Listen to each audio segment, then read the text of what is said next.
Perlu ke kita keluarkan emas kita daripada akaun Emascap atau biarkan saja dalam akaun ni? Jawapan saya mudah saja.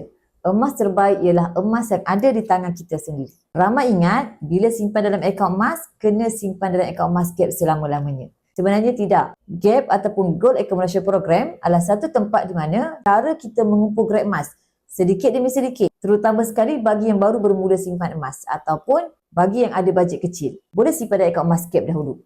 Tapi matlamat akhir kita ialah sama, iaitu miliki emas fizikal. Kumpul, keluarkan fizikal. Kenapa kita perlu pegang emas fizikal? Sebab bila emas ni berada di tangan kita, kekayaan kita berada di bawah kawalan kita sendiri. Bila ia berada di tangan kita, dia keluar daripada sistem kewangan.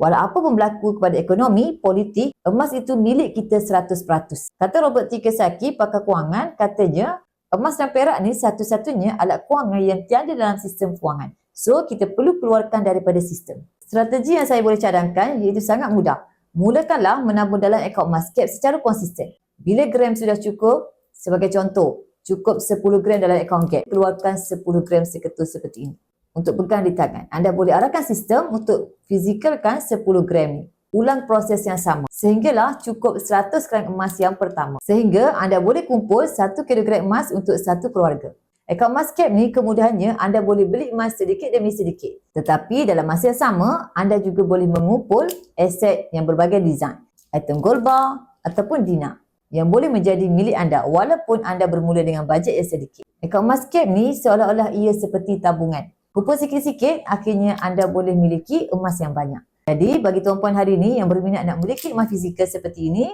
boleh isi bonus sign up untuk saya daftarkan tuan-puan sebagai ahli public gold. Kemudian saya akan guide tuan-puan dalam cara dan langkah-langkah simpanan emas yang terbaik untuk tuan-puan.